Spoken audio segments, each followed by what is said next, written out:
नमस्कार, आप देख रहे हैं स्टेट न्यूज हरियाणा और मैं हूं अमिताभ।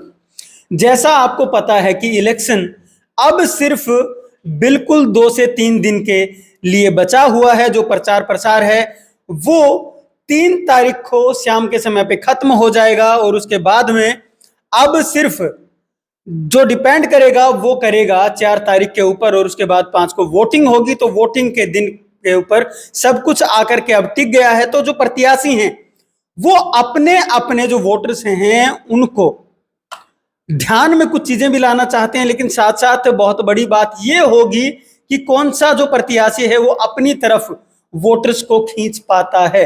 और इसी बीच हमारे साथ में मनोज कौशलिया जी, कौशली विधानसभा से निर्दलीय प्रत्याशी, एक बार फिर से मौजूद हैं।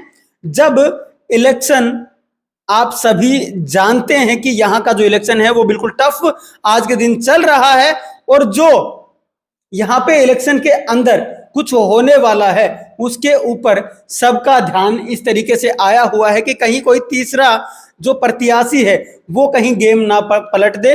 और वही चीजें अभी मार्केट के अंदर चल भी रही हैं। लेकिन मनोज जी ने आज तक क्या कुछ इस इलेक्शन में देखा है वो सारी चीज जानने की कोशिश करेंगे। मनोज जी, सबसे पहले तो आपका स्वागत। बहुत बहुत धन्यवाद आपका और आपके चैनल का। मनोज जी, पहले दिन का इलेक्शन था और आज के दिन के इलेक्शन का क्या डिफरेंस नजर आ रहा है?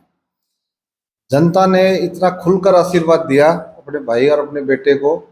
पहले दिन के जिस दिन से चुनाव शुरू हुआ है उसी दिन से आशीर्वाद देना शुरू कर दिया था। आज तो इस मुकाम पे चुनाव पहुंच चुका है कि जनता जो है, अपने जो साथी हैं, मेरे देवतुल्य बुजुर्ग हैं, साथी हैं, उन्होंने जिताने का मन बना लिया है। और मैं अपने देवतुल्य बुजुर्गों से और अपने साथियों से अपील करने चाहूंगा कि आप कोसली का भाग्य जो है 5 तारीख को दिखने जा रहे हैं। तो मेरी आप सबसे अपील है कि अपना अब की बार अपने भाई को, जिसका निशान केटली है, उसको वोट देकर एक सारा सिस्टम, एक राजनीति का सारा सिस्टम चेंज करने का टाइम आ गया है। तो आप इस सारे सिस्टम को चेंज कर सकते हो।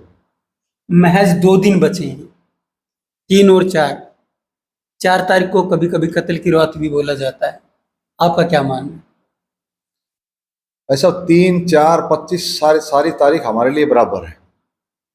अब की बार कोसली की जनता ने मन बना लिया है, क्योंकि अब तक क्या हो रहा था कि वोट तो हमारे साथी बुजुर्ग, देवतुल्य बुजुर्ग हमारे साथी डालते थे और वोट गिनी जाती थी, भाई फलाने ने जिताया। आपने खूब सुना है, मैं भी 20-25 साल की राजनीति में खूब सुन चुका हूं कि भाई ये एमएलए तो इसने बनाया, ये एमएलए इसने बनाया, तो वोट किसने दी? मैं तो अगर मनोज कौशलिया विधानसभा पहुंचता है और आप लोग का समर्थन, आशीर्वाद मिलता है, तो आप ये समझो जनता का ही जीत है। क्योंकि मैं तो जनता का ही मानूंगा, जनता ने मेरे को आशीर्वाद दिया है। और प्रत्याशी हैं पार्टियों के, वो कोई तो कहता है कि मेरे को दिल्ली ने जिताया, कोई कहता है मेरे को रोहतक ने जिताया। जनता ने कोई नहीं मान रहा, लेकिन आपका बेटा, आपका भाई मान रहा है। बिल्कुल इसी बात के ऊपर क्वेश्चन और पूछना चाहता हूँ आपसे। जैसा कि एक जो प्रत्याशी हैं वो यहाँ के जो राव साहब बोले जाते हैं, जैसे कि आपने अभी कहा, उनका प्रत्याशी, और एक दीपेंद्र हुड्डा जो एक और बड़े नेता हैं यहाँ, उनका एक प्रत्याशी है, और दोनों अपने अपने नेताओं के लिए रैली भी कर रहे हैं। आज भी एक रैली गुडियाणी में है तो एक रैली बेरली के अंदर हो रही है। और जहां मनोज जी के साथ जो साथ किसी बड़े नेता का नहीं, किसका साथ? अपने साथ, अपने देवतुल्य बुजुर्गों का और अपने साथियों का साथ है। कोसली विधानसभा के मतदाताओं का साथ है। आपने चुनाव देखा है, मेरे साथियों ने भी खूब चुनाव देखा है, आपके श्रोतागण ने भी चुनाव देखा है। चुनाव में पहली बार ऐसा चेंज हुआ है कि सारे नेता जिसके खिलाफ हो और वो चुनाव जीतने जा रहा है। इसका मतलब जनता ने एक नया बदलाव की जो लहर है, एक राजनीति के नए प्रारूप की जो लहर है, उसकी तरफ मन बनाया है। क्योंकि उनको पता है कि जो वोटों की जो वैल्यू है, वोटों की जो गिनती है, कोई नेता नहीं गिन रहा, ये आपका भाई, आपका बेटा गिन रहा है कि इस वोट हमारी जनता ने दी है। वो नेता तो नेताओं की वोट गिन रहे हैं और आप, उनका भाई, उनका बेटा, उनकी वोट गिन रहा है। तो ये नया राजनीतिक बदलाव आएगा और राजनीतिक पार्टियों को भी आगे ऐसा देखना पड़ेगा कि हमारे बीच का आदमी होना चाहिए। तो एक मतलब जनता की वैल्यू को कोई नहीं समझ रहा।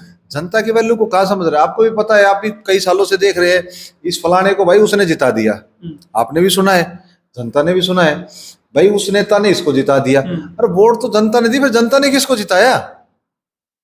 अब की बार ये बदलाव की लहर इसलिए चली है कि लोगों ने देख लिया कि आपकी हमारी जो मतदान की जो वैल्यू है वो मनोज भाई के थ्रू ही मानी जाएगी, नहीं तो वो वोट दे देंगे तो उसकी वोट है, ये वोट उसकी है, आपको पता है। मतलब मनोज जी ये कह रहे हैं कि अब की बार वो आंधी और हवा कोई काम नहीं करेगी। ना ना, कुछ नहीं है जी, आंधी हवा तो अपनी चली हुई है। हरियाणा की कोसली विधानसभा की आंधी है, कोसली विधानसभा का मतदाता जीत रहा है जी। तो उस मतदाता को क्या कहना चाहेंगे?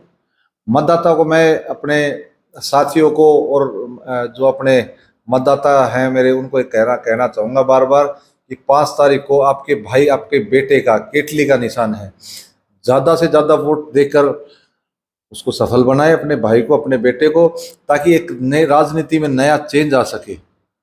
जो आपकी वोटों की गिनती है, आपका भाई, आपका बेटा सदा आपका ऋणी रहेगा और हमेशा गिनता रहेगा और आभारी रहेगा। और आपने देखा है कि एक वोट से 2 चोट लगने वाली है मेरे भाई, मेरे साथियों। कौन कौन सी 2? वो वोटर समझते हैं, जो मेरे साथी वो सब समझते हैं।